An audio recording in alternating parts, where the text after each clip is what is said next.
The KQ Morning Show, 92 KQRS. I'm Steve Gorman. This is the KQ Morning Show. It is, wait for it, Friday, July the 21st. Whew, baby.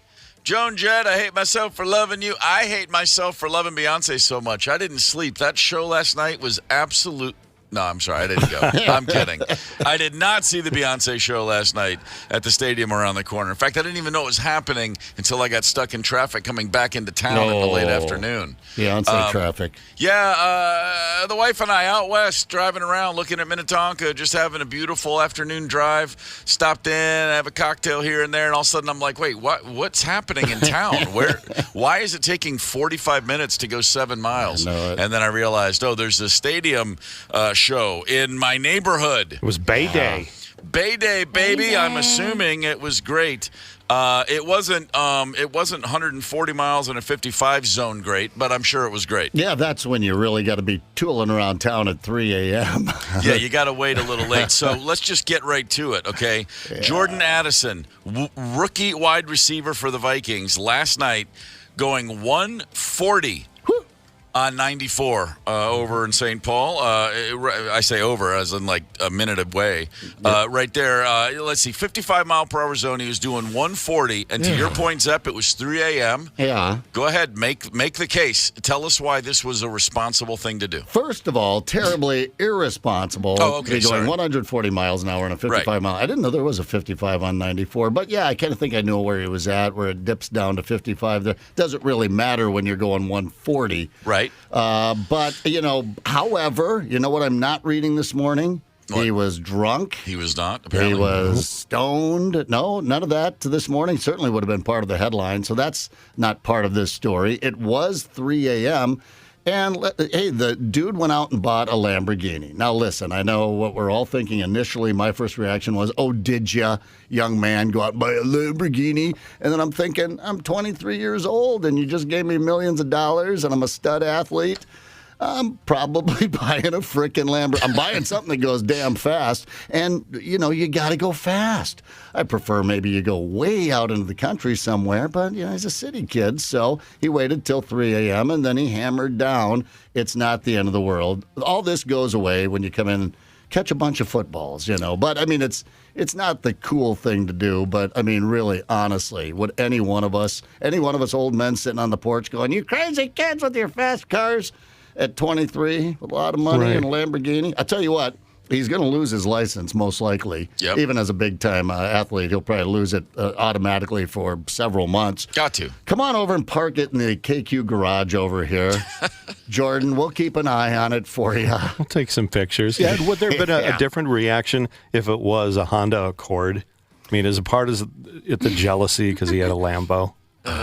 Well, yeah, it's just kind of obnoxious, the whole headline of it all and everything, right? But like you said, Tony, a moment ago, he's a wide receiver, Look at when he was drafted, what he was wearing, the ruby suit and the whole thing. Yeah, I want that in a wide receiver. Yeah, you want a cocky SOB as a wide receiver. 4-year deal for about $14 million. So that's between $3 and $4 million a year for 4 years.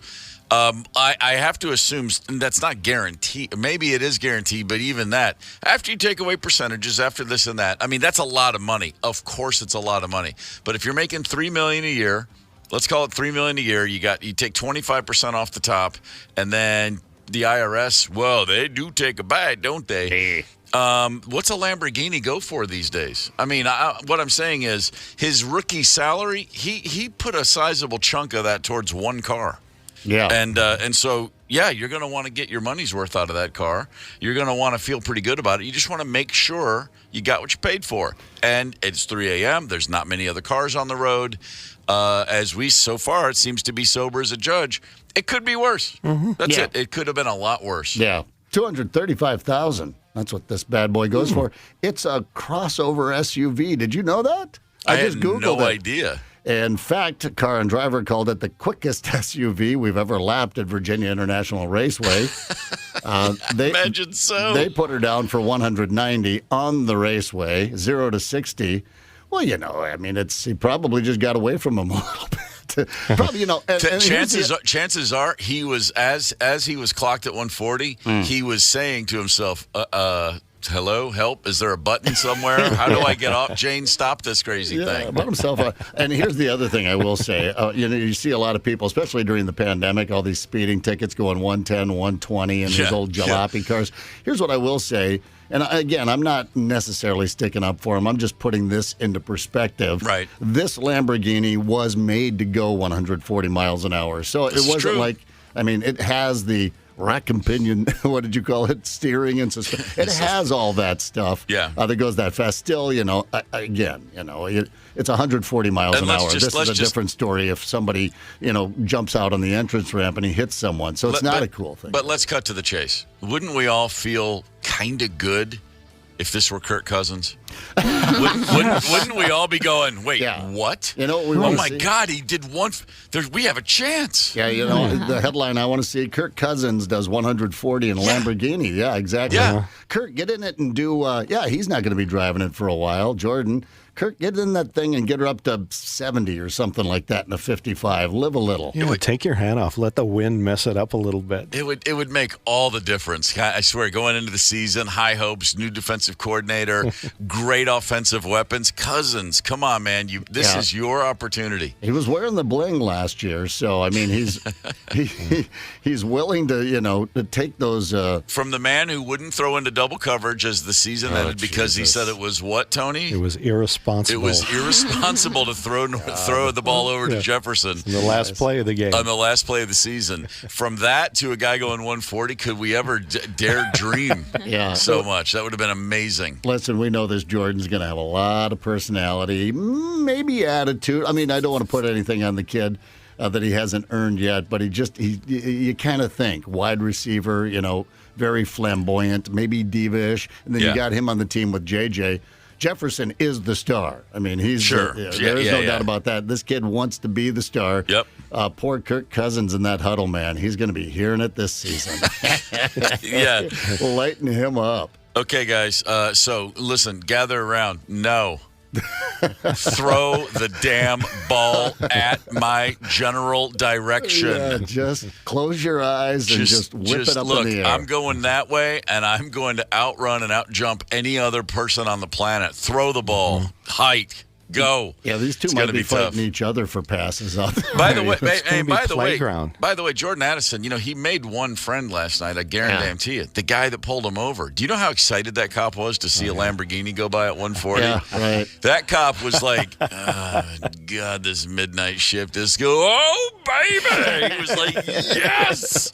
He got to show what was under his hood, tracking that Lamborghini over. Not only did he get an adrenaline rush, not only did he get to feel like a badass, he got to hang out with a Viking star draft pick. Oh, I bet you're right. He's the happiest cop in Minnesota. They see that radar gun go triple digits. I bet they get a semi going in the pants, in the uniform. Make no mistake. No doubt about that. Well, you know what? I can stand a wide receiver, a young kid buying a Lamborghini and going a little too fast in the middle of the night on an empty road somewhere. You know what I can't stand, you guys? What's that? When somebody says Oppenheimer. Yet, I have a feeling that before this hour is out, I'm going to hear the word Oppenheimer. I would rather hear Barbenheimer. Barbieheimer? What are we calling it? I don't know. But it is Movie Review Friday with Mike Evans at 6:30. Hang tight. It's the KQ Morning Show. 92 KQRS. I'm Steve Gorman. This is the KQ Morning Show. It is Friday, July the 21st. And it is time for the Hollywood Report with the man who taught me, speaking of hair of the dog, you can never be hungover if you never sober up. Mike Evans, what's up, brother? Come on, man. Come on now. Come on. This report brought to you by Marcus Theaters. Marcus is so proud to announce their brand new Value Tuesday, $6 for any movie Tuesday, and 20% off all concessions. And just want to remind everybody, don't forget about the Oakdale Cinema and the Rosemount Cinema. If you want to see movies like never before, you got to go to Marcus Theaters. And I'd say go any day you can, Monday, Tuesday, Wednesday, whatever day. Absolutely. Get there. Today is Junk Food Day. What's your favorite junk food? Junk Food Day? Yeah. In America, that's every day, is it not? I'm a big. I love the classics. I love a good chili dog. I like a good bean burrito from any number of establishments. But then again, you're in SoCal. It's the burger capital of the planet. People don't know that till they go to LA. So I like it all, man. What's yours? I like a Tommy Burger here in LA. Sure, yeah. A little in and out, but a good dog. I like a good hot dog. Yeah, no. Candace was at Pink's a couple weeks ago. Yep. Pink's is the best. Nothing better in the world. Nothing good. I remember when there used to not be a line at Pink's. Those days are gone. That's crazy talk. I know. Also, Sunday's yada, yada, yada day. I'm just going to leave it at that. Yeah, please. Movie news.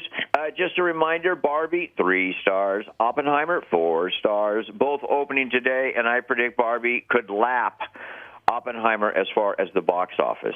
I think that's the general consensus, although wait till Oscar comes around and we'll see who's who. I agree. I totally agree. People still talking about Dwayne "The Rock" Johnson getting $50 million for starring in the movie Red One up front. That makes him the highest paid star in history. Kind of just ironic that he's getting all this money while SAG people are marching on strike. It just seems a little ironic. I think I would have kept that quiet until after the strike. I don't know. Oh, they just announced that? I hadn't heard it. Jeez. Yeah. TV news, wild rumor at the Sony lot in Culver City. You've been there. I have. That Jeopardy producers may be considering a new host, and the Ken Jennings and Mayim Bialik could be out. Really? Yep. And do you have the inside track on who they're considering? I have no idea who it is. I felt lucky enough to get the scoop that they're talking about it. What people aren't responding to the Ken Jennings isn't doing the job? I think they're looking for something to bring a lot more spark to the show. I guess. Get Will Ferrell to do his Alex Trebek, and then just get ready to print money. There you go.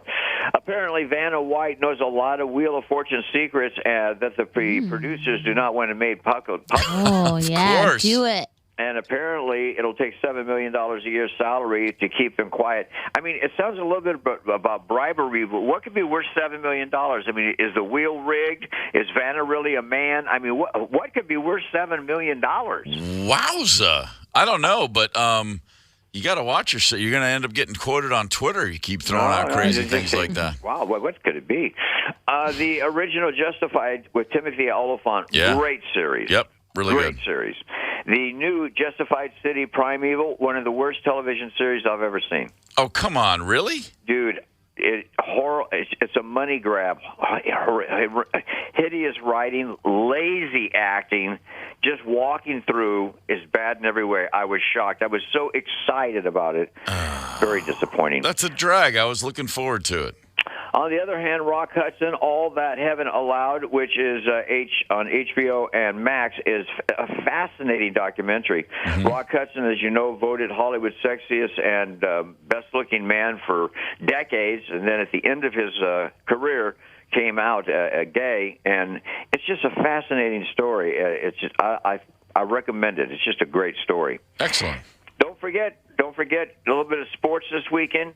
If you haven't seen quarterbacks, see quarterbacks. British Open taking place. U.S. women's soccer team get underway tonight. A lot of good stuff. I love the U.S. women's soccer team, and the World Cup is as good as it gets.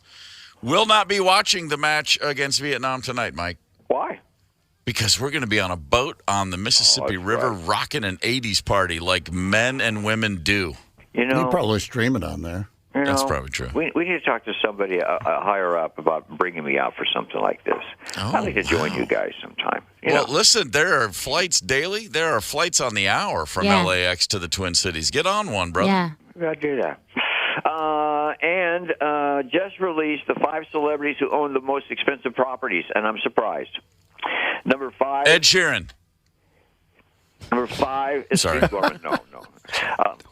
Jeff Bezos, number 5. Oh, he's not a celebrity. He's a douchebag. Next. You ready for this, though? Number 4, Rihanna. Sure, she's a billionaire. Why not? Number 3, Kanye West. Uh-huh. Number 2, Taylor Swift. Uh-huh. Number 1, Leonardo DiCaprio. Leo on top of the list. How about that? What's his crown jewel of properties? He owns 12 homes. 12 homes. Oh my God.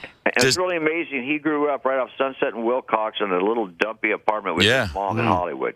Does in any of those 12 homes, is that giant wooden door that Kate Winslet wouldn't let him float on? Is that in one of those houses?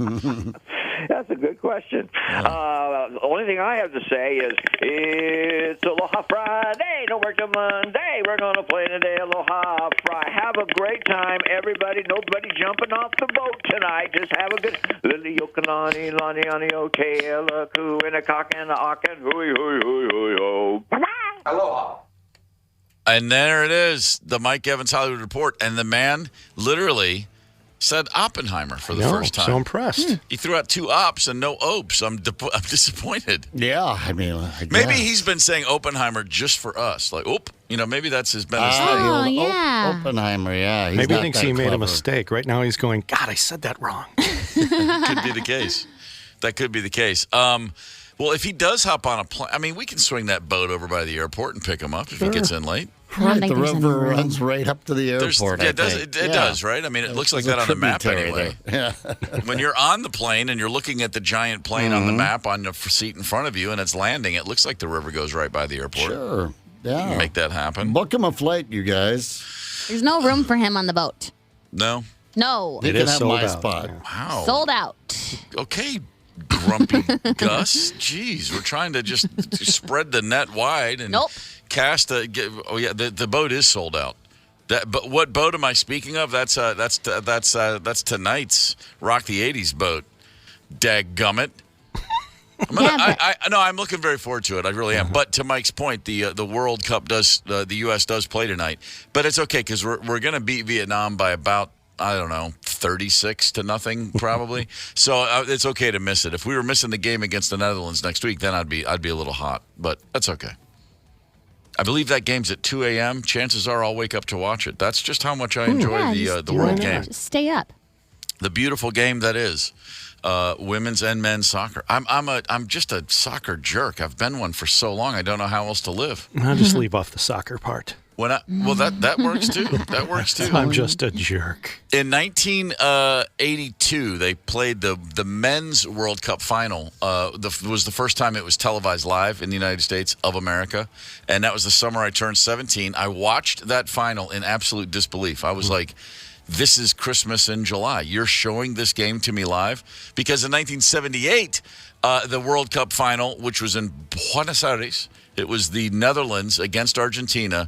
The game was on Sunday, as it always is, and I didn't find out who won until Tuesday when it was printed in my local paper and the box score. And it was like underneath local Little League results.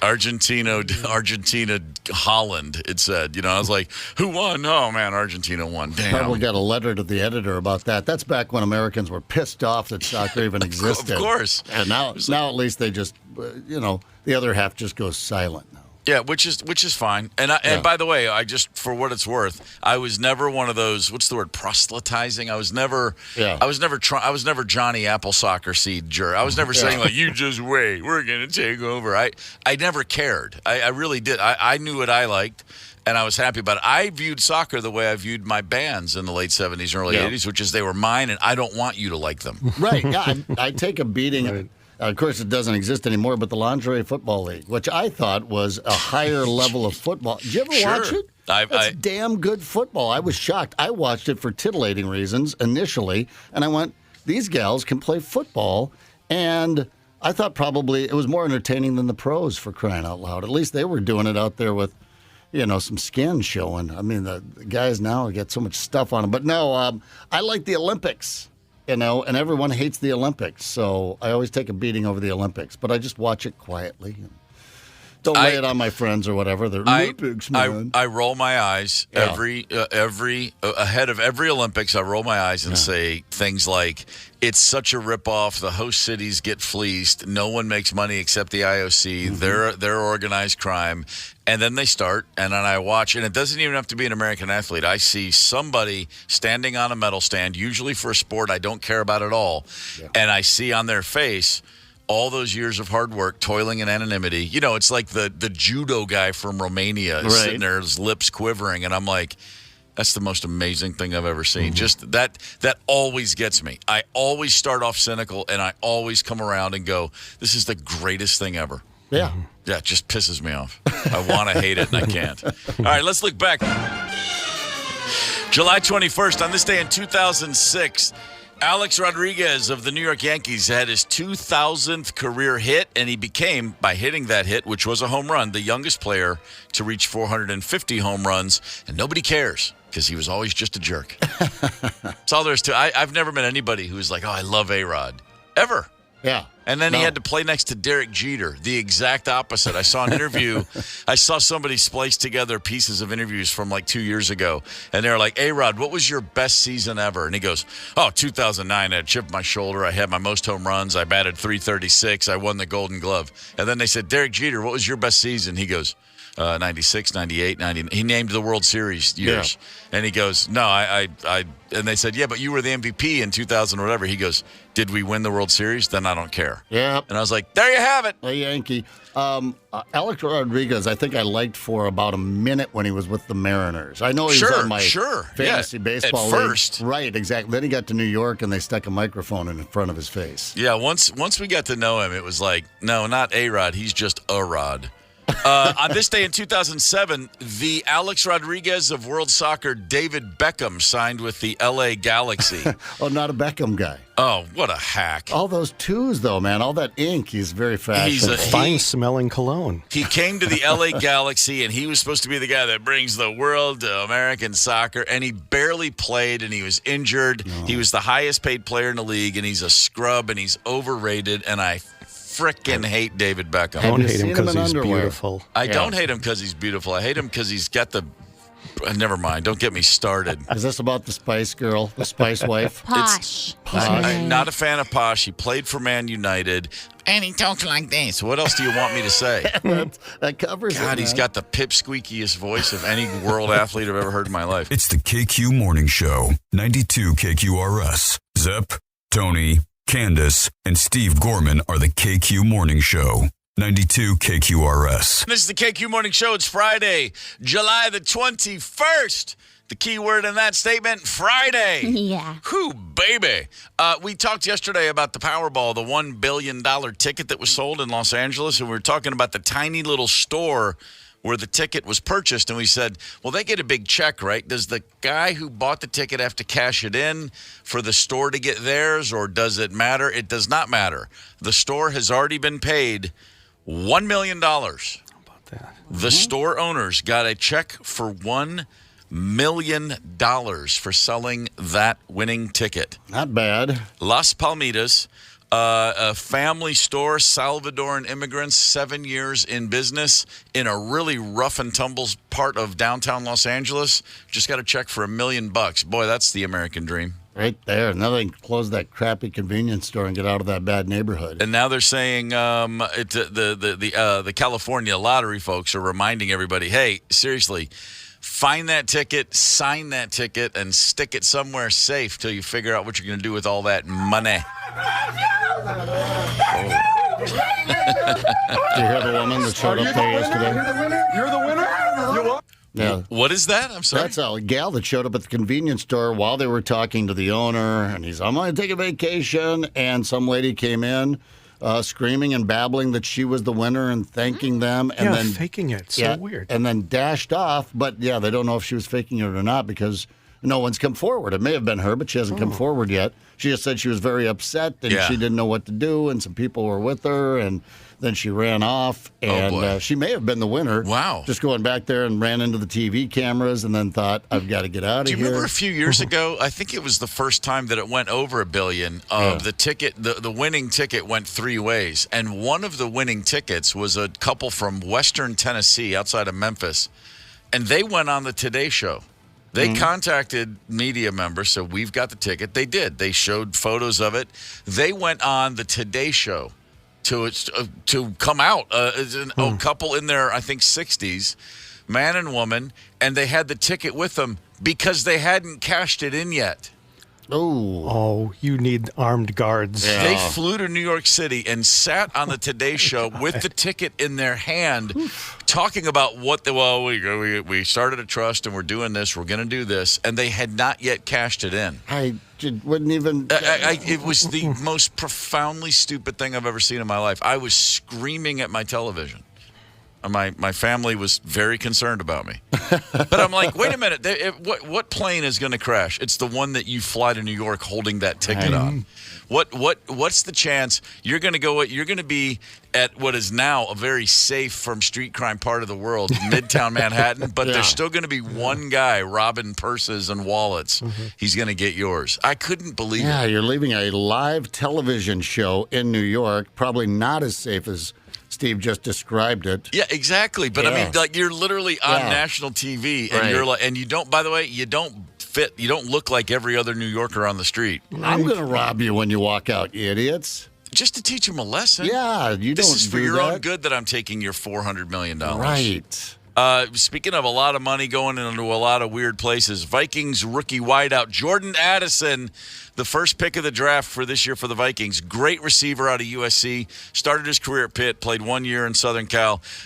Ticketed last night on 94 in St. Paul in a 55-mile-per-hour zone. He was traveling in his new Lamborghini Urus. Is that how that's pronounced? U-R-U-S. In his Lamborghini hybrid SUV-looking crossover vehicle, he was doing 140 in a 55. Cooking. Oops. Yeah.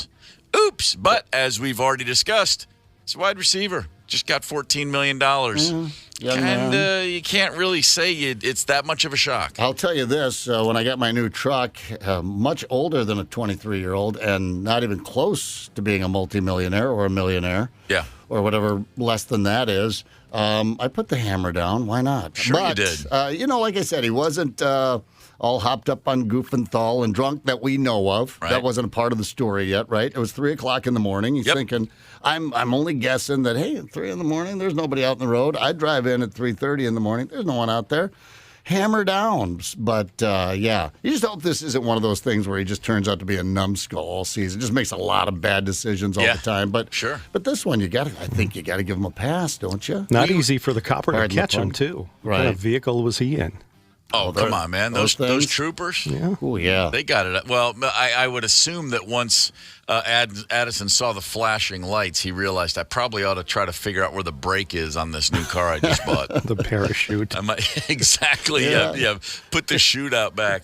And literally, we still have, what's the first week of the season? It's like September around 8, 9, 10, 11, 12. That's the week the season starts. So we still have, a little over a month and a half where we can hope that Kirk Cousins himself drives 140 miles an hour just to show us that he's ready for football.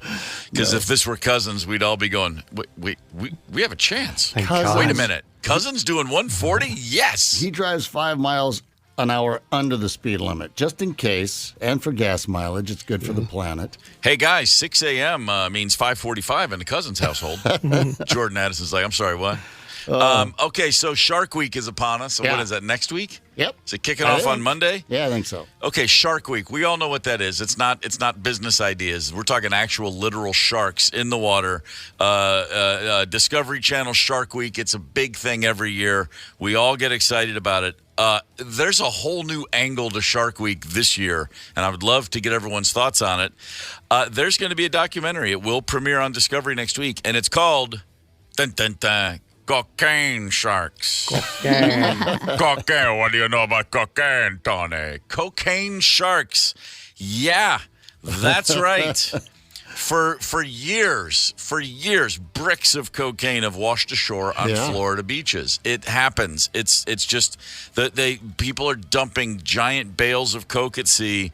They're being chased by the Coast Guard and other law enforcement. They got a boat full of drugs. They throw it in the water. They move on with their life. But the cocaine moves on towards the beaches, and apparently sharks enjoy the cocaine. Yeah, well, why should they be any different? They're already on edge, and they just like to take that edge a little further. We have a quote from one of the sharks right here, as a matter of fact. You've got to make the money first. Then when you get the money, you get the power. Then when you get the power, then you get the woman. There you go. Yeah. Money, then power, then you get the swimmer. Then you get the surfer. That's exactly what it is. Actually, it would be I read once that cocaine is an appetite depressant. Well, Wouldn't that's true. I mean, wouldn't it make the water safer for us? Thank you, drug cartels. Wow, you read that it's an appetite suppressant? Somewhere in quotes? online, someone told me. I don't know. I was How would I researching know? for the show. It's illegal to the do effects of cocaine. as a human being. In an experiment, some of the scientists that are on this show, they created packages that looked just like, in size and appearance, real cocaine bales.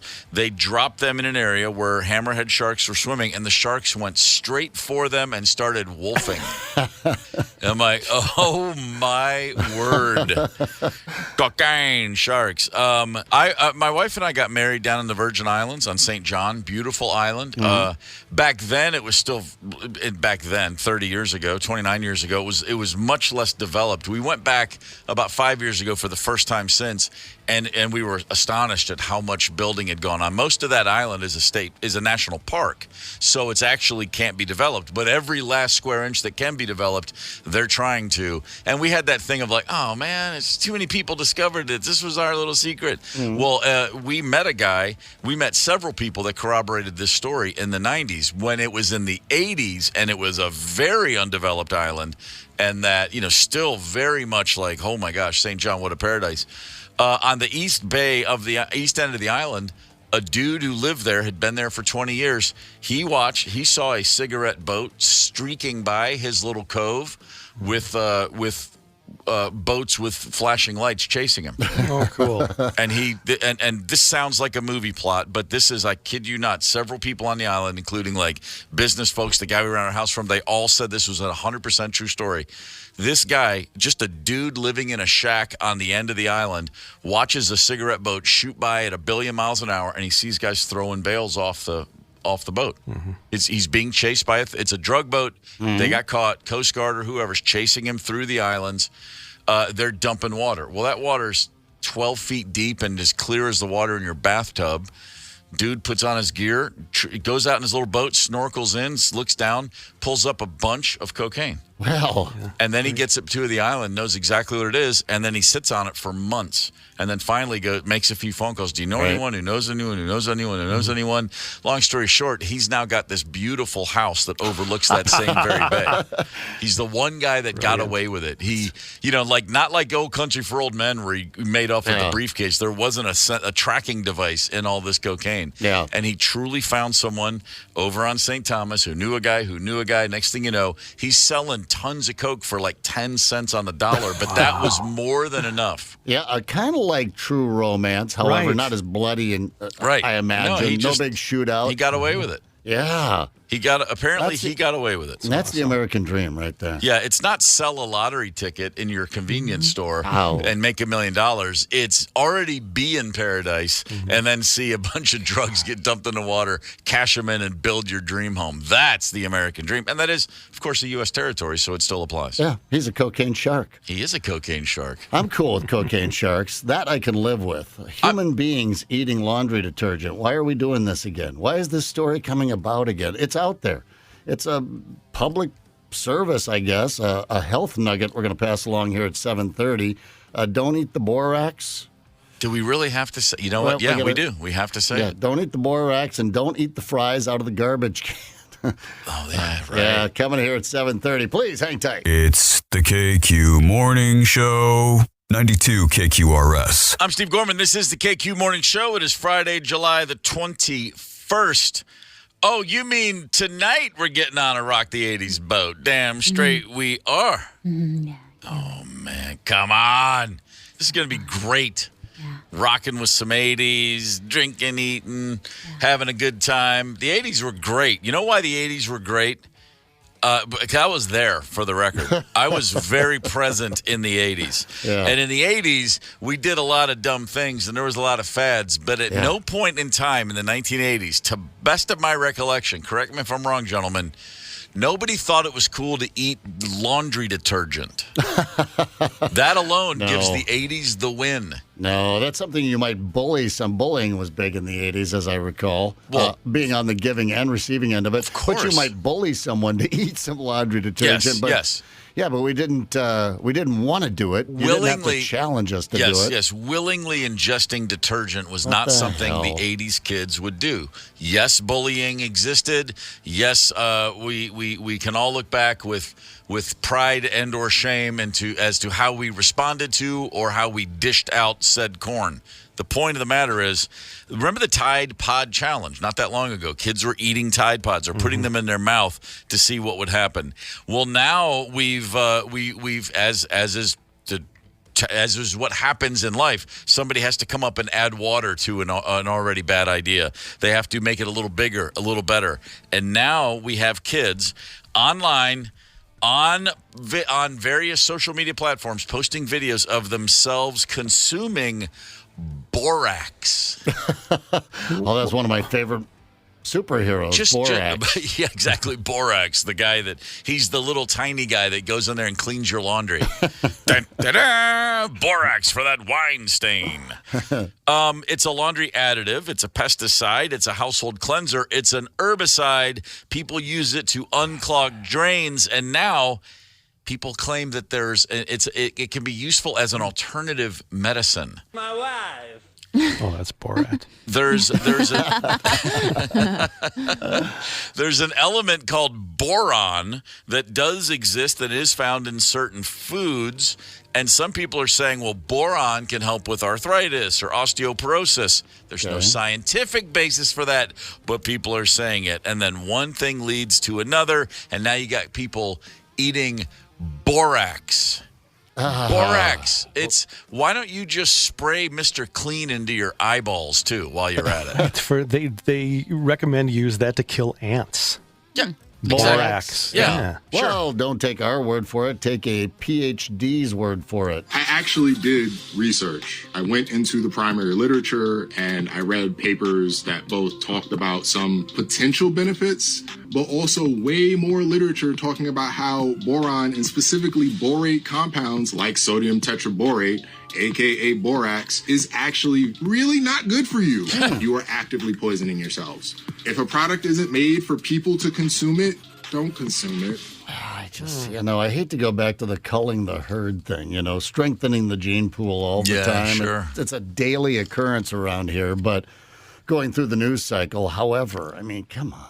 That's going to be a jingle, PSA. If a product isn't made for people to consume it, don't consume it. Regularly consuming small doses can lead to anemia, tremors, seizures, male reproductive issues, kidney problems, and of course, larger doses are lethal. Yeah, back in my day. Yeah. Okay, the 80s. Granted, we had some. What was the shoulder pad thing all about? Why, a lot of shoulder pads in the Blazers in the 80s. Granted, it wasn't a good look in real time. It's a worse look now. Yeah. But again, you could just take the jacket off and your kidneys continued to function. Right. You know what I'm not reading in the story? What? Where it gets you really stoned. You get super high. Thank you. All right? Thank you. There's an argument to be made there. Still a stupid one, perhaps, but, at least in the 80s, we were, at least trying to get high if we Of course, ingested whippets something. were good, harmless, innocent fun. We did stupid things. I don't know if this might have just been a South Dakota redneck thing, but in the 80s, I remember it kind of got popular to go hood surfing, and that would be out on the gravel roads. Nice and safe at 3 a.m. Right. or whatever. You would jump on the hood of the car and your buddies would drive and you'd surf on down the road. Of course. Right. It was good harmless fun. But it was, but there was a thrill involved. I don't get, so they're doing this to just be healthier. Is that it? They say it, well, I guess the teens are worried about onset of osteoporosis or whatever the hell, my grandpa's arthritic. Maybe I'll take some borax now to, listen, back again, the 80s. Yeah. Okay, admittedly, we went a little far with the hair crimping. Oh, okay. Yeah. Hair in general. We got way out over our skis with the crimpers. Yeah. But again, you could just take a shower and you could just over-condition, and you were back to normal, and your kidneys still functioned. Yeah, we're killing the ozone with hairspray, but, it was for a look. It was the look. There was between the leg warmers and the hair crimping, we were living through a golden age. Don't get me started on the hacky sack. Okay, the hacky sack. Think about that. Think about aliens coming down and watching a bunch of humans in a circle with a hacky sack. You know what would have made every American feel less safe? It was big when I was in the Army. When I was doing that thing, because it was the 80s. It was the mid-80s, and we just sat around and played a hell of a lot of hacky sack. Yeah, of course you did. Yeah. This is not exciting.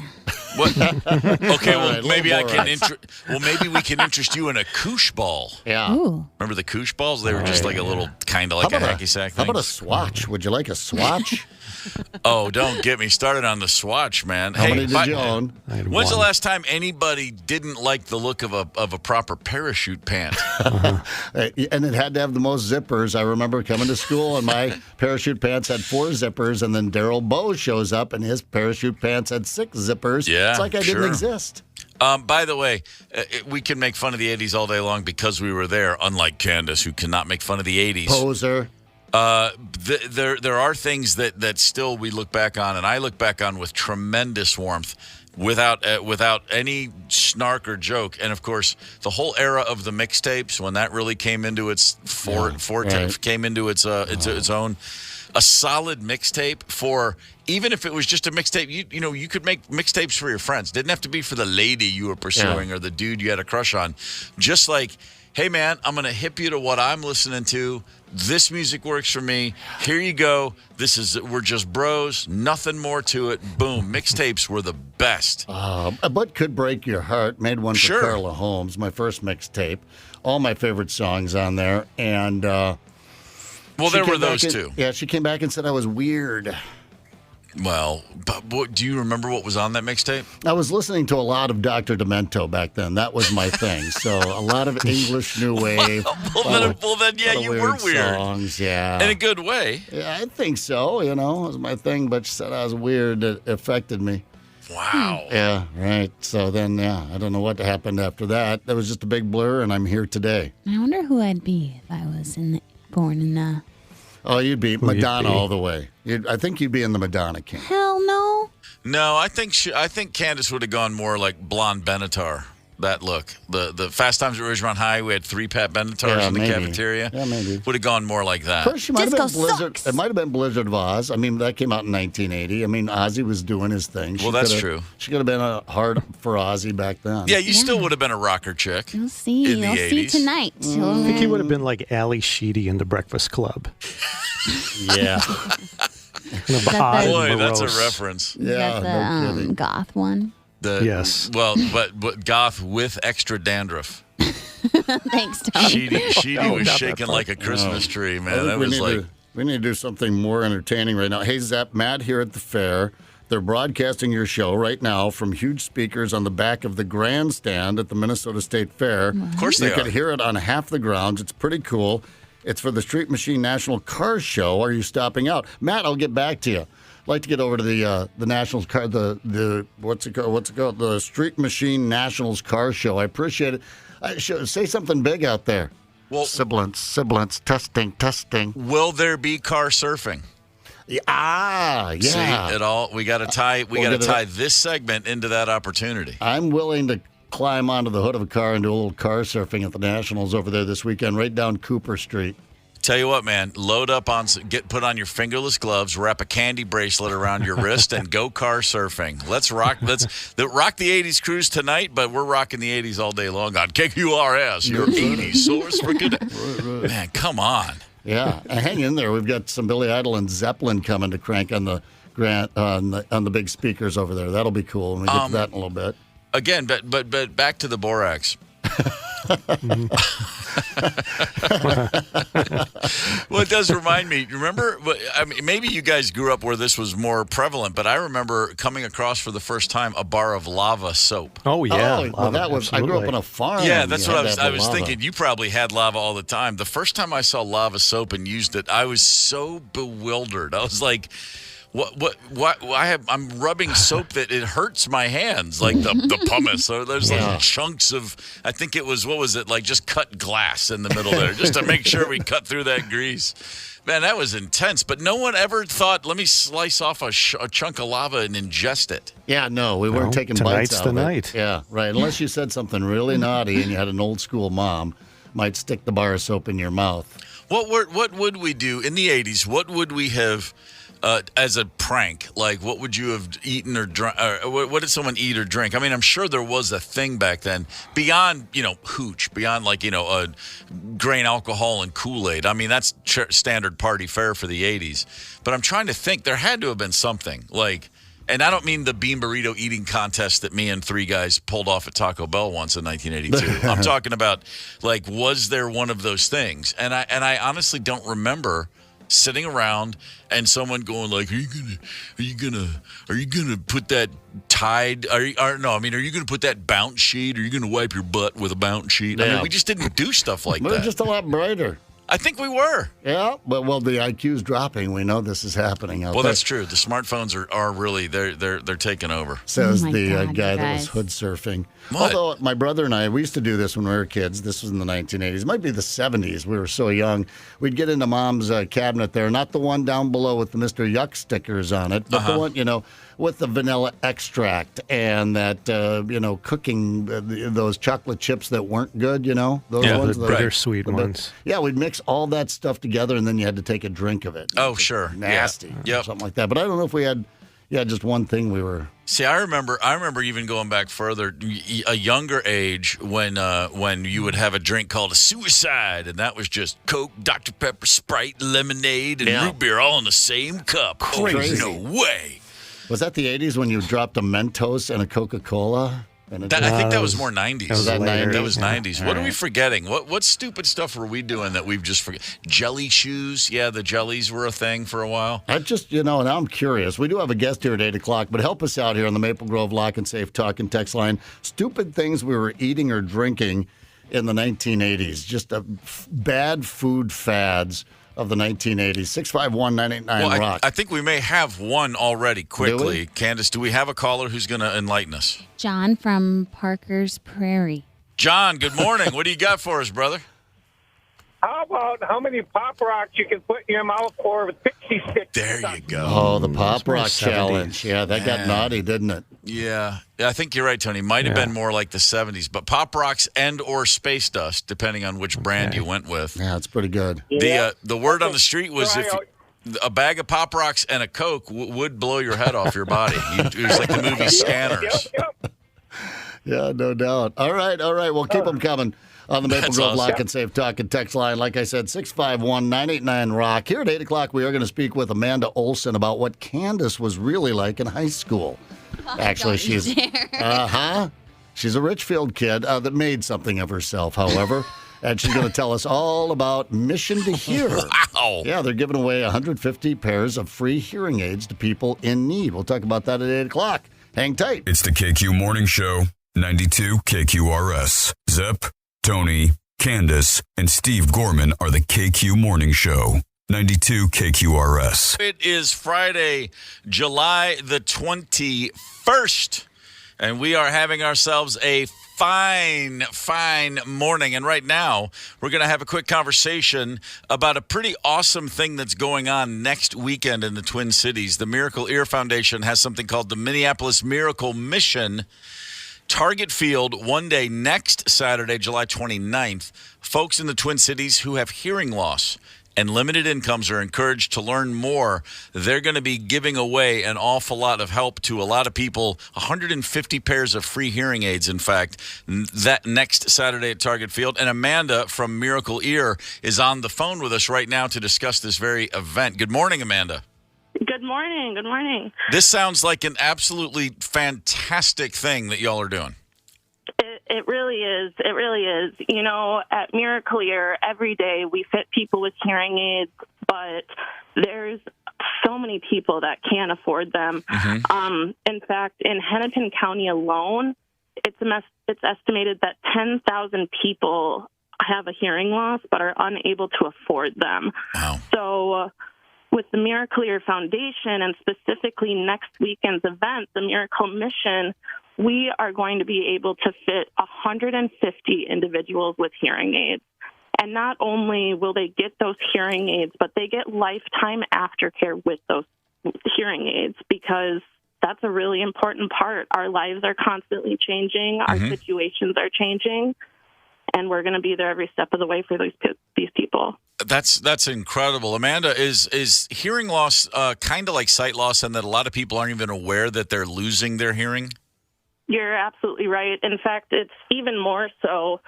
Hearing is such a slow, progressive change that we don't even realize what we're missing sometimes.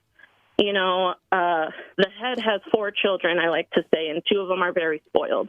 The eyes, as soon as they get blurry, we get them checked, right? Right. But hearing loss, it takes people on average 7 to 10 years to even come in for a test after they've noticed they're missing something. Oh, man.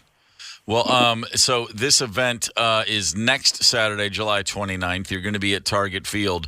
Again, 150 pairs of free hearing aids. And as you mentioned, plus aftercare. That's a huge part of it, because getting your hearing tested, getting that first set of hearing aids, that's still just the beginning of a long process where you're going to have to check back on a regular basis to see where you are, correct? Exactly. You know, every ear is different. Every person is different. And everyone hears different things. You know, there's going to be situations where things might not sound great, and you're going to come in and we're going to adjust them for you. We're going to clean them, take care of them, because hearing is a lifetime thing, you know. And a lot of people will say, oh, I'm too old. But my response to that is, you want to hear while you're here. You want to have those moments with your loved ones, right? And if you can't hear them, a lot of the times hearing loss and social isolation, depression, et cetera, it all comes into play. So yeah, that all makes perfect sense. Here's something to pay attention to, folks. MissionToHear.org. That's where you can sign up. MissionToHear.org. Again, next Saturday, the 29th, they're going to be giving away 150 pairs of free hearing aids to people in need at Target Field. Word on the street, Amanda, is you are also, like our Candace Wheeler, a Richfield Spartan from back in the day. I am.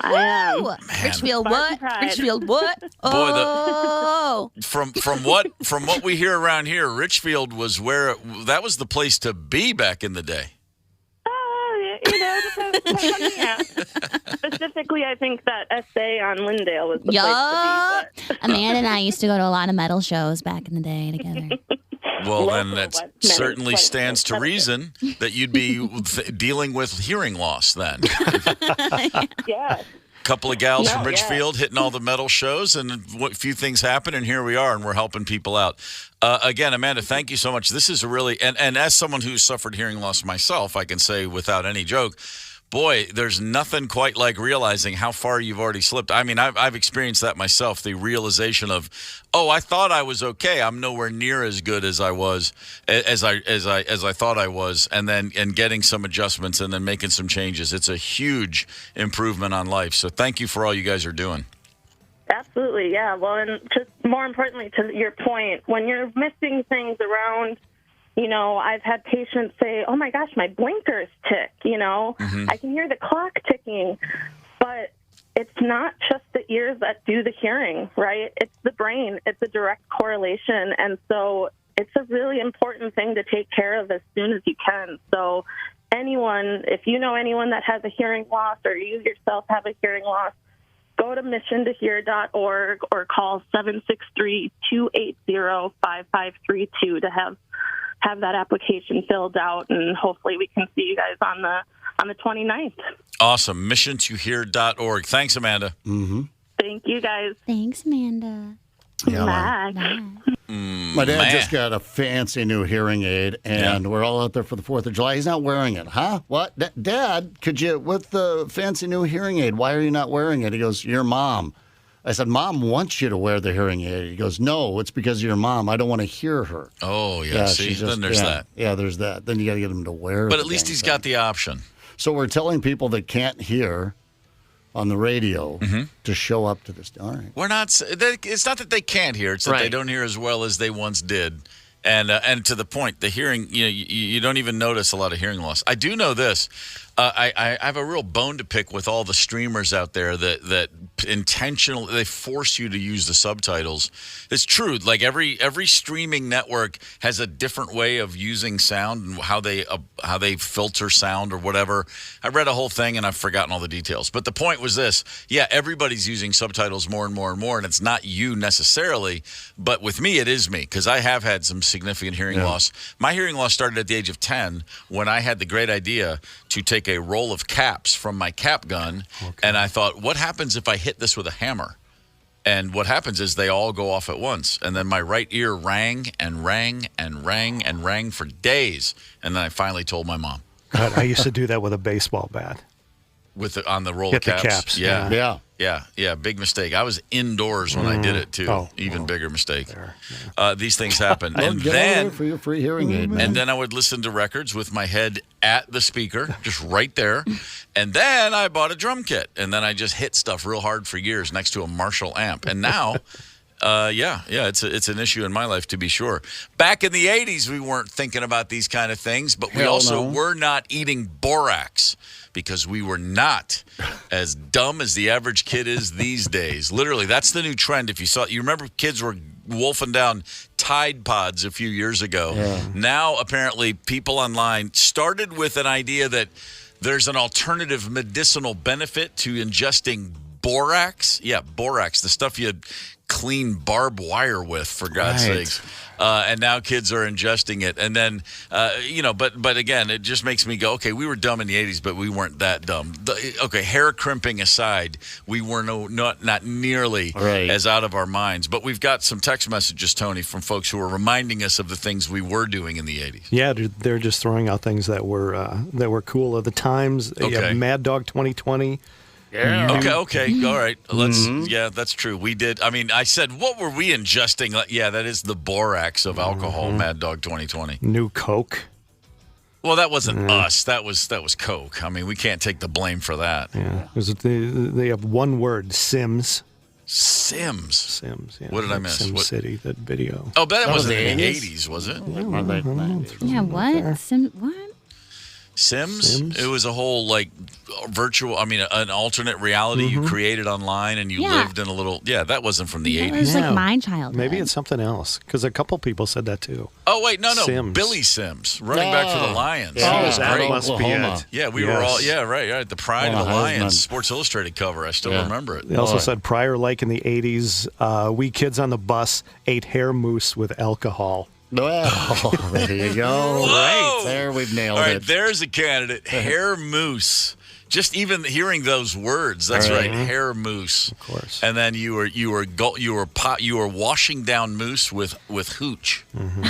That's a pretty good trip to that. Kind of connected the dots with the borax, I think. Man, nothing like getting loaded on the way to school on the bus. Jeez, I only rode the school bus 1 year, 5th grade, and because up until then I walked to school, and then in 6th grade we switched to a really tiny school where we had to be dropped off every day. So I only had 1 year on the public school bus, and honestly, it was the best year of my life. I love because growing up walking to school through 4th grade, I was so envious of the kids that would be dismissed. Bus 37, you are now dismissed. And then I was called a North Walker. I walked home to the north of the school, and we were the last people let loose every day. They said, South Walkers, you are dismissed. They would leave, and then they would call out all the buses, and then North Walkers went last. And when I got to 5th grade and I got to get on that bus, I was like, finally, man, this is the coolest thing in the world. And honestly, I had a couple of fights. I had a couple of weird run-ins. It wasn't always great, but I loved getting on that school bus. I just felt like I was a kid in a movie finally. It was like, and nothing, I don't have any grand, huge, crazy story, except that it was a small enough town where the woman who drove that bus also ran a restaurant. And in 1982, my family bought that restaurant from her. And so 5th grade, my bus driver, next time I see her, I'm a junior in high school, and she's selling my dad a restaurant. And I said, Mrs. Sibley, you're the bus driver. She goes, that's right, I am. I remember you, young man, and gave me that look down like, and you were a punk piece of crap or whatever. And I was so like, man, I can't believe a bus driver has a restaurant. And then, her husband was the mailman. Small town living. Everybody does what they can. Oh, yeah. That all happened on the bus. The bus, was definitely because we got off the farm. It was an hour. We were the last stop at the end of the bus line. So it was an hour into school and an hour to drop us off. An hour ride? Wow. An hour ride, yeah. We were the last ones out there, 14 miles out, and I had to stop at all the little farms along the way. But, there was a whole little social structure, our own little, what's the movie I'm looking for? Lord of the Flies thing going on. Novel, I guess. The whole Lord of the Flies thing going on. Yeah, it all happened on the bus. It certainly did. Boy, I hate sharing this information. Candace just hipped us to the fact. Just announced Tony Bennett just passed away. There you go. Man, Tony. I mean, I'm not going to get too worked up when a 96-year-old man passes, especially one with the life. But boy, I'll take a second just to say, Tony Bennett was as good as it ever got. I say that from as a guy who spent a lot of time with a lot of singers, and when they talk about singers talking about singing, he is just apex. The respect people have for him. He's one of those guys that when people start to sing for a living and start really diving in and then listening to what he did and how he did it, that's when, he's one of those guys that, oh, hold on, I didn't realize he was that good. He's one of those guys.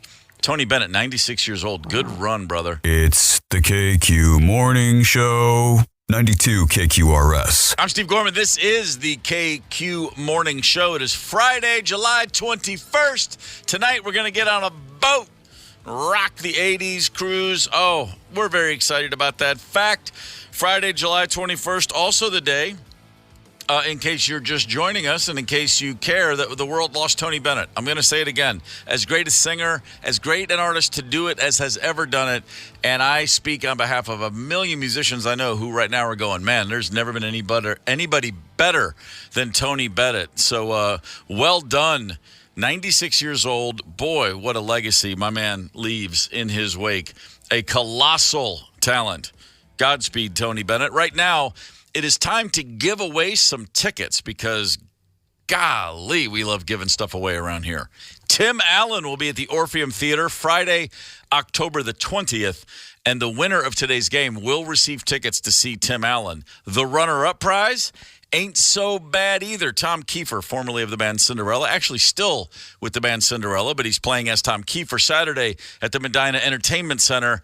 L.A. Guns also on that bill. That's not a bad runner-up prize by any stretch of the imagination. And so Tony Lee, Quizmaster General, the arbiter of all things game-related around here, what are we doing today to give away tickets?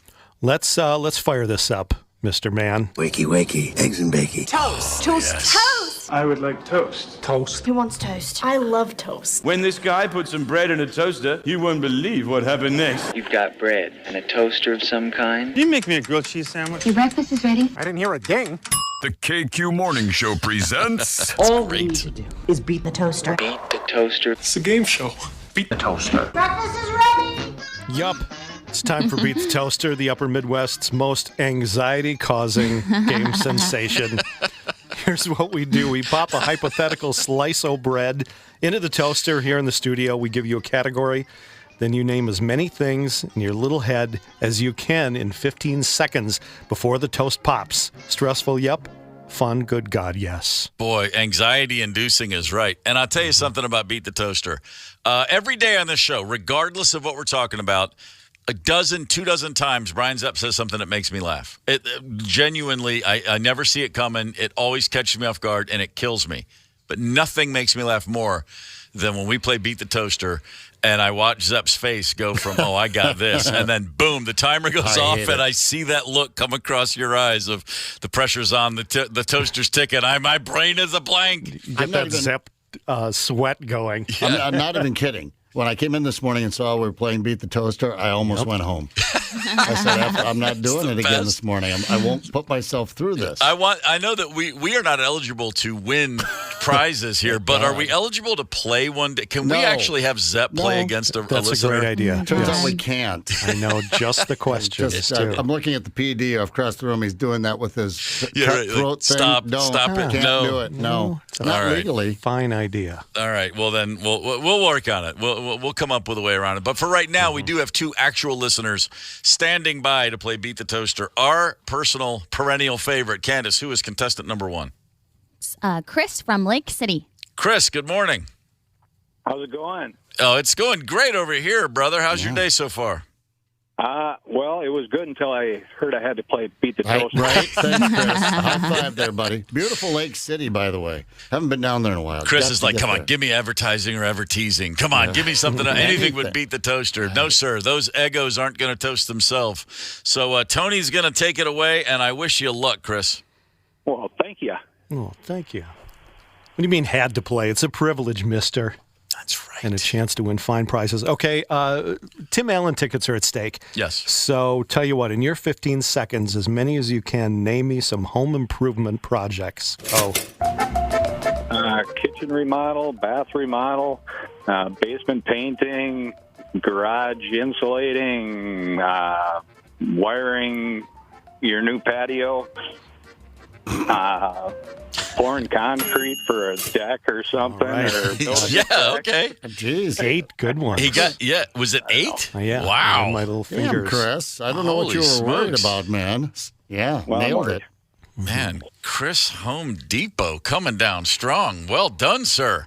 All right, and then I believe we go to contestant number 2 for their first opportunity to beat the toaster. They'll each get a couple shots at it. Candace, who is contestant number 2? Stephanie from Brooklyn Park. Stephanie, good morning. Good morning. Boy, Chris certainly understands some projects around the house. Are you ready to try to compete and play Beat the Toaster? Yes, I am. I appreciate that confidence in you. Here we go. Countries that start with the letter Q. Go. No. Oh, now I got to That's- scratch that off. Thanks a lot, you dink. That's not your category. Well, I was going to say I had one to go, but I think that was the only one. But Yeah, we all had one in mind. But Tony's going to give you a legitimate question now. Tony, what do we got for Stephanie? All right, Steph, in your 15 seconds, name me some celebrities with the last name or first name of Allen. Go. well, Tim Allen. Oh no, it's not going to be that kind of thing. It is too. Oh my god, I wish I would have had the home improvement one. My god. That's way too hard. I have nothing. Yeah, total blank. You got one good one. As it dinged, I came up with a second one because Tim Allen was the obvious. Right. I thought Alan Ladd. That's how I don't even know if anybody knows who that is, so I can't. Yeah, Alan, there- Alan Shepard. Good one. I think that's the only 2 celebrities with the name Alan. That was a tough one. Yeah. Alan Alda. That's the first never one I heard of came him. up with. Never Alan heard of him. Thicke. Don't know who that is. Oh Okay. my god. Yeah. No. All right. Yeah. Yeah. Of course you got him. There's no timer going. Yeah, no, No it's easy toasted now. steak. Exactly. All right, Stephanie, all is not lost. That's okay. We've seen the tide turn around here on Beat the Toaster with remarkable unexpected tides turning. So hang in there, sit tight. Chris is going to have round 2 now. We'll see how he does the second time around. Chris, are you ready? Well, heck yeah. Well, boy, see that overconfidence. It can be a blowback. Let's see what happens. Get Tony, him, what do you Tony. got? All right, Chris, I'm going to make this a little more difficult for you. Name me in 15 seconds things you would touch but not eat. Go. Poop.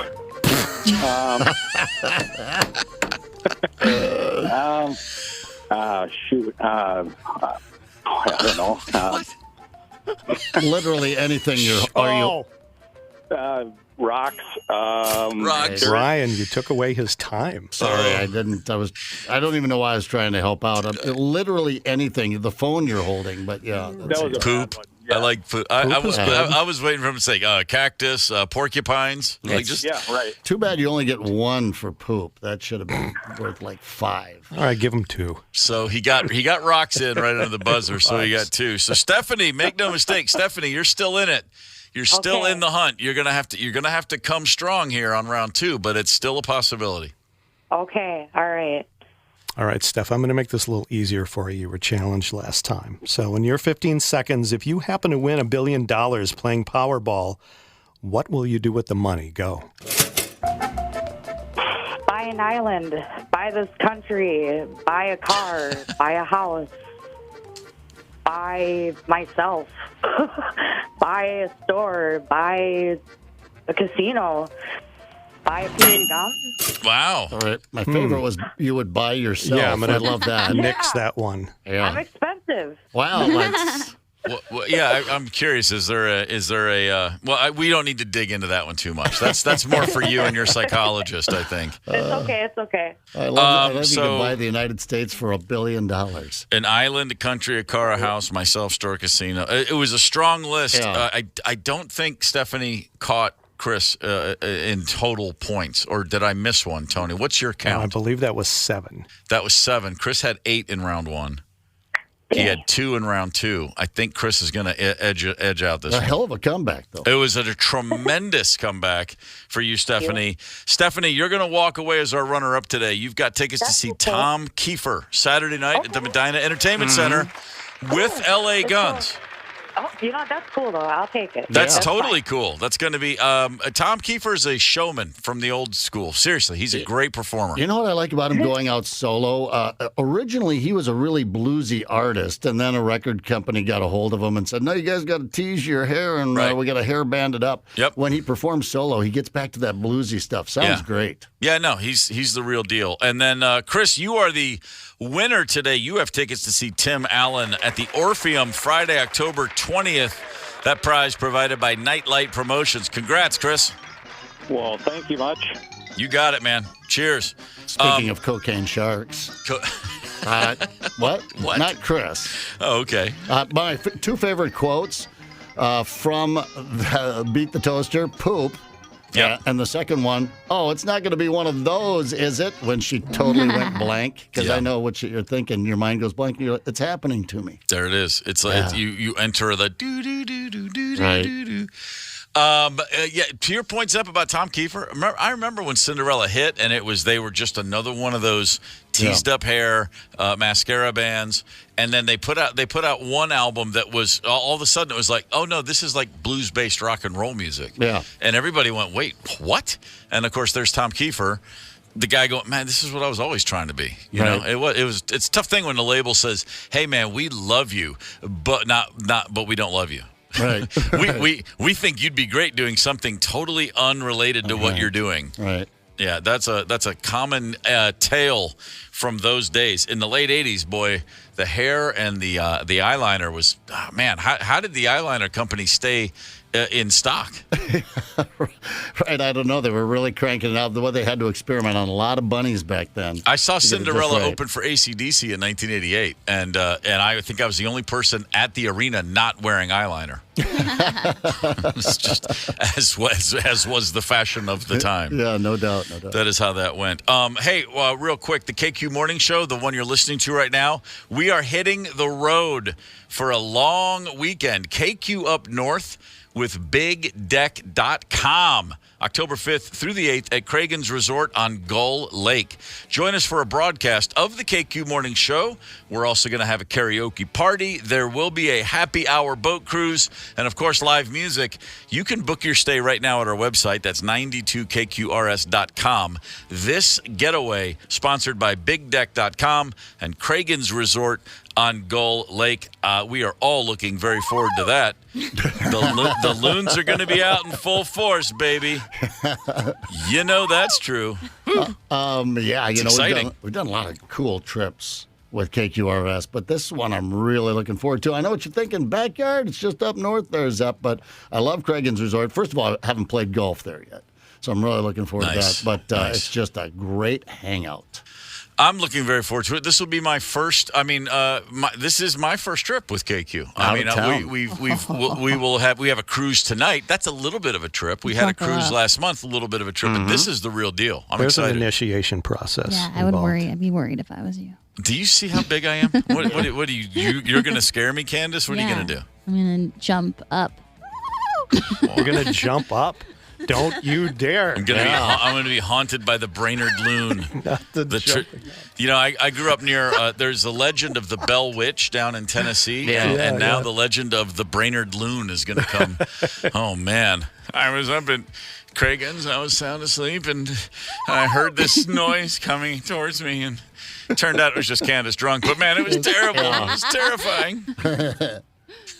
Oh, it's going to be great. Terrifying night last night in St. Paul for Jordan Addison as he looked down. This is the guy just drafted by the Minnesota Vikings, a sterling wide receiver from USC. He had a scary moment last night when he looked in his rearview mirror and saw flashing lights and then looked at his speedometer and it said 140 on Interstate 94. It was in a 55-mile-per-hour zone. He was doing 140 miles per hour. Yeah. I am no mathematician, but I think that's 85 miles over the speed limit. Yeah, that comes with a penalty. Yeah, when you hit 26 miles per hour over the speed limit, that's when it jumps from speeding ticket to reckless endangerment or reckless driving, and I know that from personal experience, painful experience. Yeah. But boy, so what do they do when you're 85 miles per hour over the speed limit? Well, I read that there may be an automatic lose your license for 6 month kind of deal. Probably for the best. Yeah, right, exactly. Park that Lamborghini. Although I understand, I don't know. I've not ever been in a Lamborghini. This was the Urus. Is that what's called? Their crossover SUV. I think it's cute that they make Lamborghini makes an SUV. Isn't that adorable? But I understand that you don't feel really like you're going 140. I'm sure you don't. Probably shocked. Well, listen, we haven't heard any more about the story yet this morning. That there was anything else involved as far as drugs or alcohol. It was 3:00 in the morning. Oh, if he were loaded, we'd know. I think by now that certainly would have added to the story to say he blew whatever he would have blown. Right. So apparently he was just a young man in a Lamborghini doing what I guess most young men in Lamborghinis would do. I did it in a '68 Pontiac Le Mans.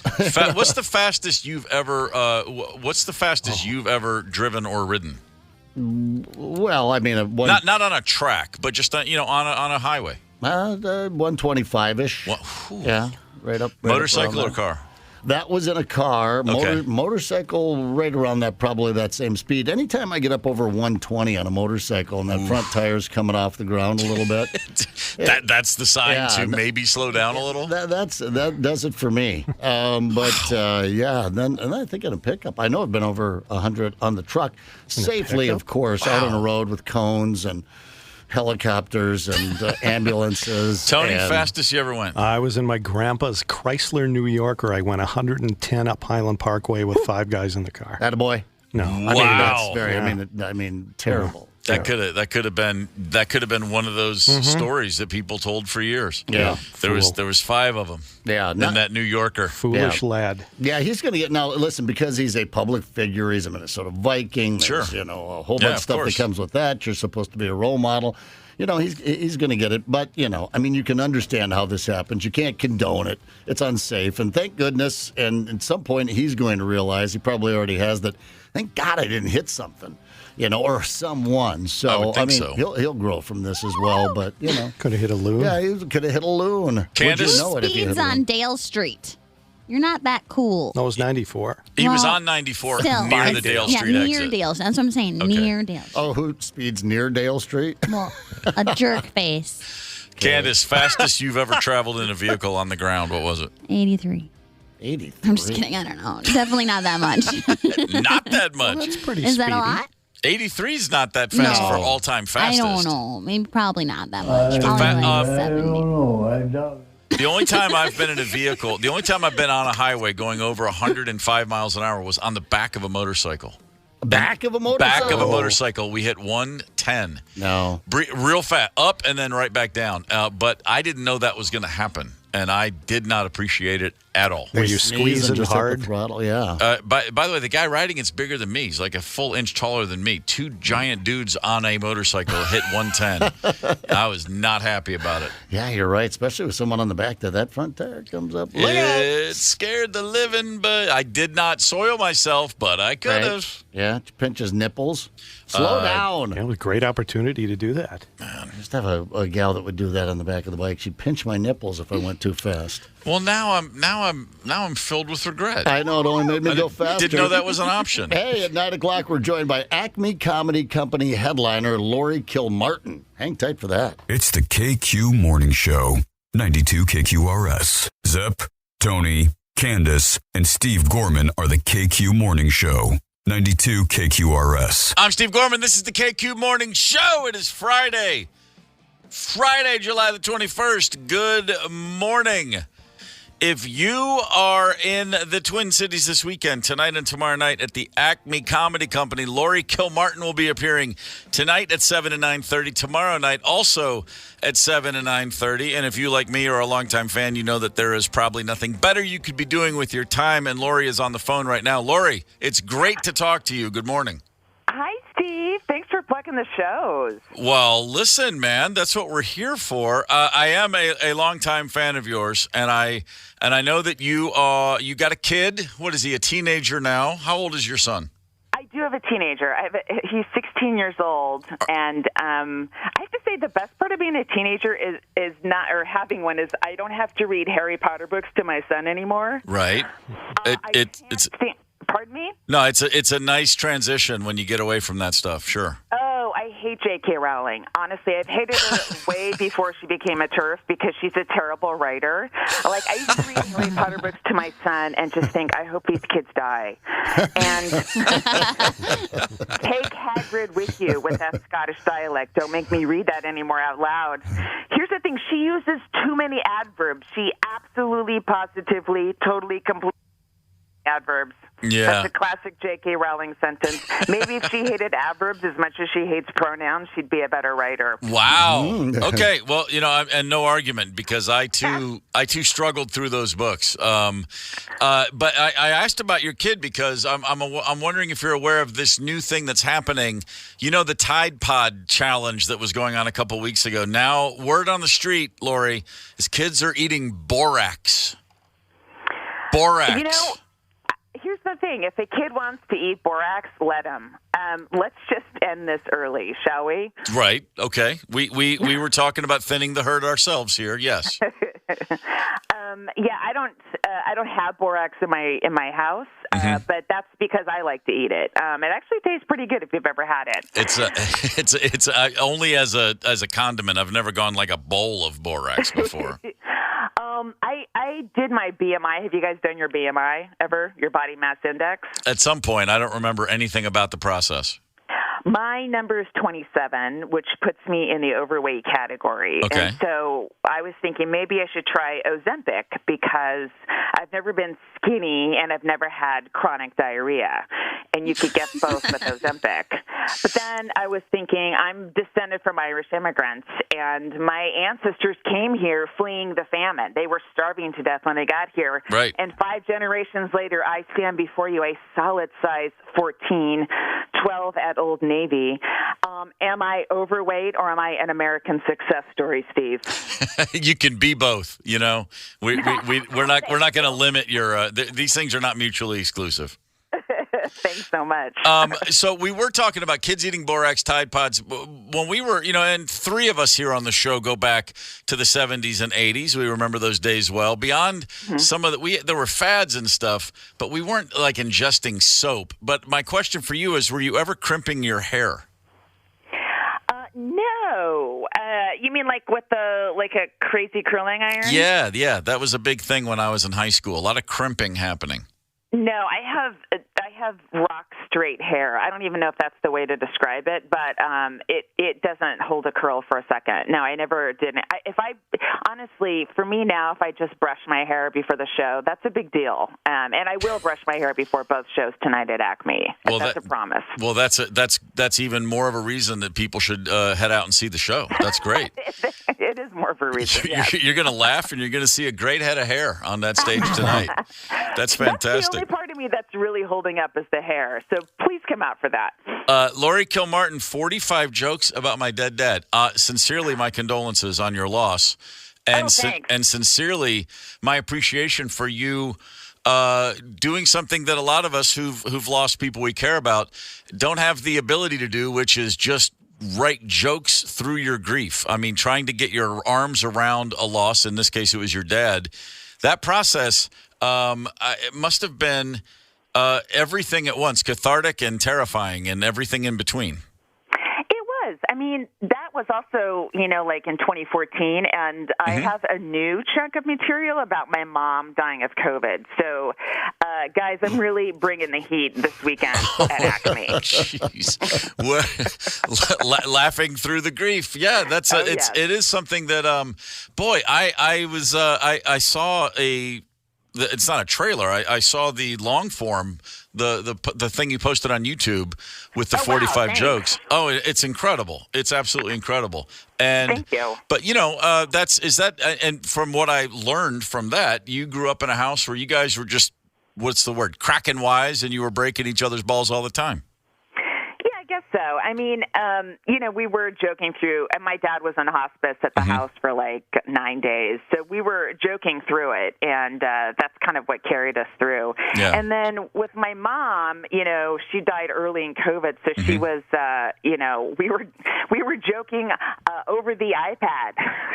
It was an incredibly strange death. I have a ton of material on it, but it's a little too weird to do over the phone. Oh, of course, I wouldn't ask that. That's our thing, sadly. But I am out of parents, so those are my two big. Hopefully, no one else in my life dies. I'm tired of writing these kind of jokes. Right. Well, but it is something that I think for a lot of people, it's impossible to imagine finding humor there until you find it, and then there's so much material because ultimately, what's more relatable? We've all had loss, and we've all been through those tough times, and you really do a spectacular job of making that okay to talk about.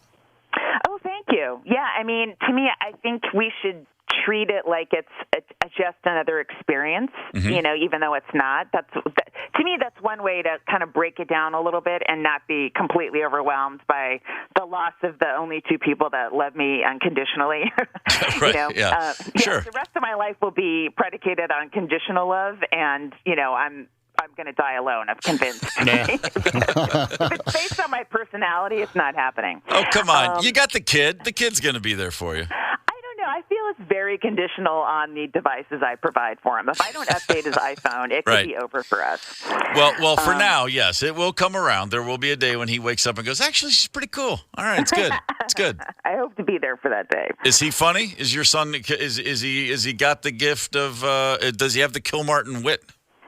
Very droll. He's very dry. He is funny, but it's a straight face the entire time. He does not crack a smile. It's unnerving, quite frankly. Yeah. I'm assuming you've been to the Twin Cities many times, as it is a fine comedy town. Yeah, I love it here. It's like one of my favorite places. I love Acme too because it's a full week. It's a full comedy week. It's a Wednesday through Saturday, so you get to like hang out in the town and soak it up a little bit. Do the smaller shows on Wednesday, Thursday, a little less pressure, because they're the weeknight shows, and then the big ones are of course, tonight and tomorrow night. And a lot of clubs are just Friday, Saturday now, and you fly in that day, do two shows, fly out a day and a half later, and it's exhausting. So I can really relax and enjoy Acme and Minneapolis. How many shows into your comedy career, and I mean, I'm going way back to the beginning before you actually had a career, how long was it before you looked in the mirror and went, oh my God, I just killed. That was great. For a long time, I think I would do really well or kill and think it was an accident. And then honestly, I didn't think I was legit funny till I started writing for Conan. For some reason, his stamp of approval was like, oh, I must have something. It can't always be an accident. That checks out. When someone that you think of as being really good says you're good, I mean, you're going to take that on and go, huh, all right, cool. Yeah. So that helped. I mean, it took way too long for me to think I was good at what I did, but, whatever. Yeah, whatever. What's the first concert you ever saw? Pardon me? First concert you ever went to? Like rock concert or Yeah. comedy? Rock concert. Rock comedy concert. I've been watching and just like that. Rock concert. B-52s and I think Bow Wow Wow opened for them at the Greek in Berkeley, California. Not bad at all. Wow. Thank you. Was that? Do you remember the tour of the year, Song for Future Generation era? Probably. I don't remember at all. I don't remember at all. Yeah, I just saw the remember I'd Bees never in- heard of. Pardon me? Sorry, I saw the B-52s in '84, and it was one of the great nights of my life. Man, it might have been something like that. I'd never heard of Bow Wow Wow and Annabella. I forget her last name. Maybe she just was Annabella. She was. I was like, oh, who is this? She's my age. She's incredible. Yeah. Hey, Lori, are you excited for Aiden to come back and Just Like That? Yes. I was shocked when Big died, and I am excited for Aiden to come back. Yes. Yeah, please. me too. I feel like I'll be really disappointed in him if he gets back with Carrie, but he can stay as long as he likes. Like, he can stay a few episodes. I need to see something with Carrie. I do. I won't be disappointed if they do something. All right. Fair enough. Okay, guys, that's fantastic news. Aiden's coming back. Who knew? Thank God. It's really exciting. Do you like the series? I've been enjoying it. I do. I haven't started 2. I loved 1, and also I loved to hate 1 because of the Che character, the stand-up. Yeah. But people have been telling me 2 is a lot better and a lot more. You love it because you actually love it, not love it to hate it. So I will be diving into that soon. Yeah, but when you said Aiden RMC, Aiden McCluskey, that's his name. I was like, yeah, I'm assuming he's coming back tonight. No, Aiden is the best. I just feel like Carrie never deserved him, Yeah. Just anyway. Right. Yeah. Well, if that gal's a professional writer still, give her anything because it's an impossible profession to make a living at. that's what they tell us. Lori Kilmartin is at the Acme Comedy Company tonight, 7 and 9:30. Tomorrow night, 7 and 9:30. And again, there are a few things you could do more worthy of your time. Lori, thanks for calling in. Thanks for listening. I appreciate it. You got it. See ya. Okay. Candace, nice jumping in on the Sex and the City drop. I was just going to let that one coast right by. Right. I was hoping Steve might bring up soccer after that. It's a big deal. I understand it as special it's the day World for Cup, Zep. of It's course. Carrie Bradshaw and soccer, women's soccer and Sex and the City. He's is in that what it heaven. is? Oh, it's Sex and the City. I thought it was called, what did you call it? The reboot is called And Just Like That. But I do know that Aiden, the character you're speaking of, that's my guy John Corbett. Yeah. Big tall fella out of West Virginia, John Corbett. Yeah. I liked him for a bit in that, whether it was Northern Exposure. Yeah, Northern Exposure. I wanted to be that deep DJ instead of just an obnoxious asshole. It's the KQ Morning Show. 92 KQRS. I'm Steve Gorman. This is the KQ Morning Show. It's Friday, July the 21st. For all of you who are going to be joining us on the KQRS Rock the 80s cruise tonight in St. Paul, I just wanted to say we can't wait to see you. Yeah, it's going to be amazing and fun and special. It's going to be amazing and fun and special. You just heard that from the source of amazing, fun, and special moments, Candace Wheeler. It's going to be great. Tony's getting dressed up. He's going to go. Are you going as a member of Devo? Or are you going as a member of Kraftwerk? Which 80s weird band are you going to be a member of Well, tonight? not band. I think I'm going to go as Balky from Perfect Strangers. Okay, perfect. Pretty obscure. Yeah, that's. But you know what? Someone's going to notice it. That. Zepp, are you a He's costume Googling guy it. on this boat? He's Sure he opening is. and taking it up. I remember those guys. No, I'm going to wear the same thing I wore in the 80s. Pants, T-shirt, shoes. That's what Cool. I said. Almost the exact same thing. Candace said, "What are you wearing tonight?" I said, "Oh, jeans and a shirt." And she literally looked at me like I insulted Gigi. How dare you? I lived through the 80s once. I did it already. Did it. Come on. I don't have anything. What do you want me to do? I don't know. Sew something up? I'll order. Be creative. The main difference for me is I won't be wearing Wrangler jeans. I was rocking some Wranglers in the early 80s. Yeah. You know what? I didn't know they weren't cool until people started calling me Wrangler, and then I realized something's got to change. Yeah, that's a cool nickname. Huskies. Did you wear Huskies or Slims? Oh, Huskies. I remember my mom when I was a kid once. My mom referred to me as Husky. The two brothers right above me were truly from the beanpole part of the field. Yeah. 6'5", 6'4", neither one of them at 140 pounds. Yeah. And then I was just built, I guess, like what you would say, like a normal person. But to my mom, I was husky. I was just excited when I aged out of the reinforced knee patch jeans. Oh, sure. That Mom used to buy. Did you have the tough skins? Yeah, the tough skins. Yeah. But they weren't cool. And, we probably, knowing Mom, we went a couple of years past, the fashion trend. So was happy to get out of those and into some bell bottoms, man. With 5 older brothers, I rarely, if ever, wore a piece of clothing that hadn't been worn by not one, but at least 2 of my brothers before me. And I think I told this story before, but I was in 4th grade and my mom bought me a jacket and I didn't know what it was. To see a piece of clothing that no other Gorman had already worn. I was the original owner. Ooh. And it was bewildering. I was like, what do you mean this is for me? Yeah. Where'd you get it? There's a tag on this. I was questioning her. Where'd you get it? She was like, honey, I got it at the store today. And I was like, why? Oh. Who's it for? It didn't make sense.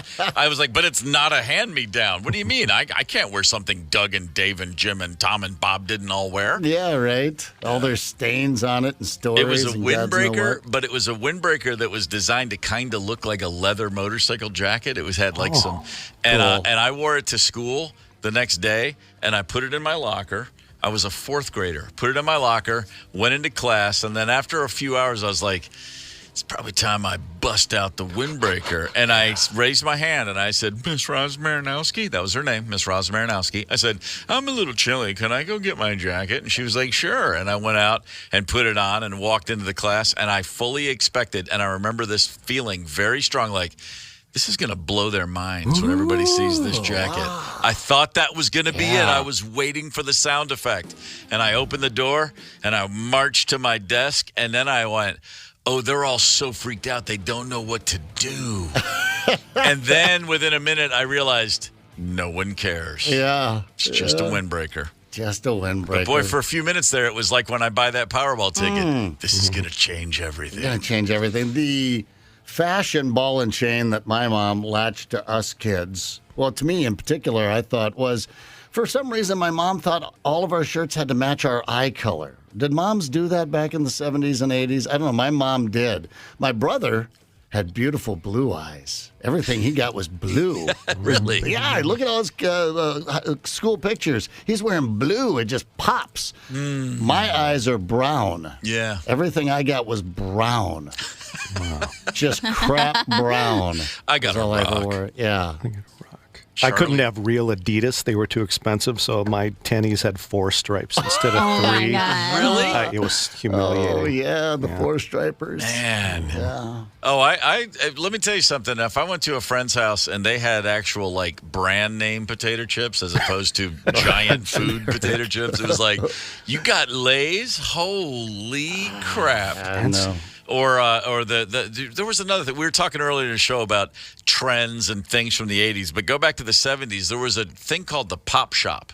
Does that ring a bell? I know the jingle. Really? Pop Shop, doody-ya, da-da-da-da. Pop Shop, doody-ya, da-da-da-da. Come on. I wish I knew Tony that. Bennett, right? Yes. It's exactly right. Bennett was on, it was a lean time in the late 70s. He was doing jingles. The Pop Shop, and it was spelled like P-O-P, but then shop was S-H-O-P-P-E. Mm-hmm. Oh, yeah, right. And the thing with the Pop Shop was they had soft drinks that tasted kind of like what you thought soft drinks should taste like. Right.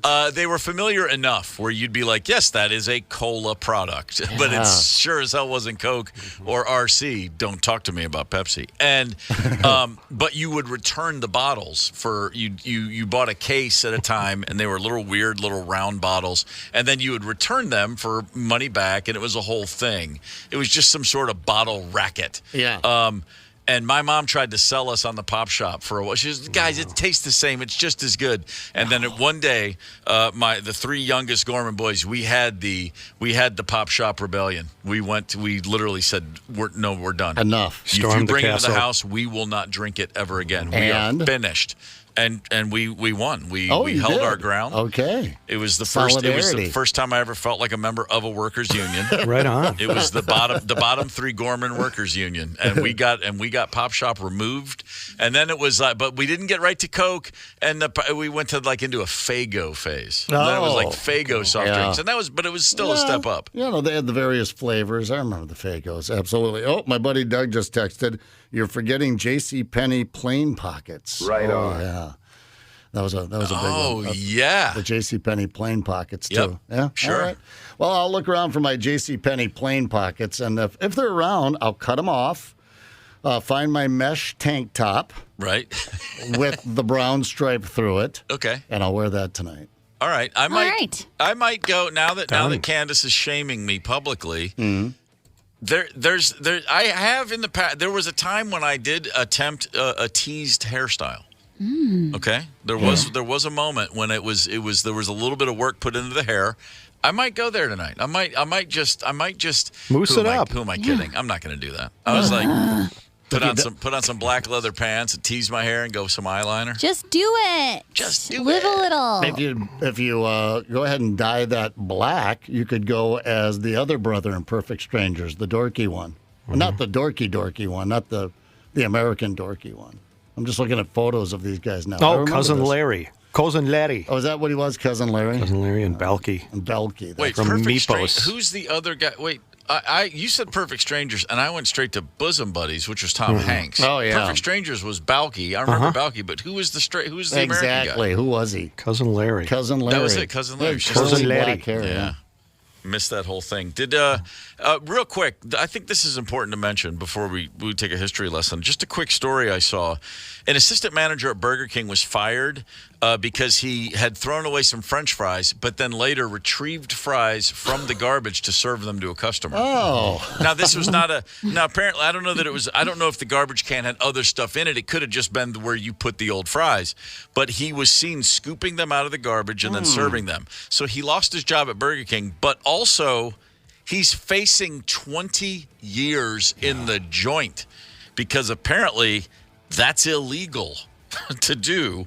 There's a charge of malicious tampering with food, and that is a felony in South Carolina. And if the judge decides to go all in, this Burger King assistant manager could get 20 years in prison for it. Hot dang.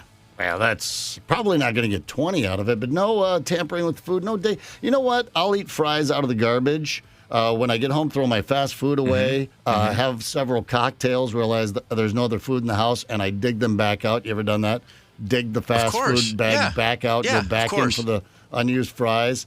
Otherwise, don't serve me the trash can fries. But here's the X factor, and Judge Zepp, I want to get your thoughts on this. The cops responded to a call at Burger King. When they got there, 2 customers were screaming at the manager for having done this. Yeah. They were arrested for disorderly conduct at first. All right. The first thought was maybe they were drunk, but they weren't. But they were so hot under the collar that they were arrested for disorderly conduct. They kept saying, no, but you don't understand. We saw the manager pull the fries out of the trash can. The manager, I don't have this in front of me. I'm assuming the manager probably didn't like these people were mouthing off, and she said, "Oh yeah, well I got a surprise for you." You know, I think they may have been malicious customers led to the malicious tampering. That's what I'm saying. All right. And in my mind, if you're going into a fast food restaurant and you're giving someone grief at, say, a Burger King, you're taking your life in your own hands. I agree. Yeah, I eat agree. this. Yeah, I agree. Exactly. Yeah. I saw a guy named Sid take a slice of cheese pizza when a man angrily demanded a slice of cheese pizza at Fellini's Pizza in the late 80s where I worked. And I said, "What's your problem?" And Sid goes, No, I got it, Steve. It's no big deal. Because I was ready to go over the counter at this dude. and my buddy Sid said, "No, it's fine. I got it." And he said, "Sir, you want cheese? That's it? No toppings, mushrooms, but nothing?" The guy goes, "Just a plain slice." It was 1 a.m. The guy was furious and agitated and a total jerk. And Sid turned around and he turned his back to the man and he looked at me and said, "He did say he wanted an oyster, right?" And he went, and he dropped a giant oyster and then put that in the oven and cooked it up nice. And then served it to the man, and I watched this man eat one of Sid's giant hockers on a cheese slice. And I thought, revenge is a dish best served hot out of the oven on a slice of pizza. That's exactly right. All right, let's look back. How about a history lesson? 2006, A-Rod of the New York Yankees got his 2000th career hit on a home run. He was the youngest man to ever reach the 450 home run mark in Major League Baseball. And I mention that simply because I never miss a chance to say, A-Rod, I can't stand him.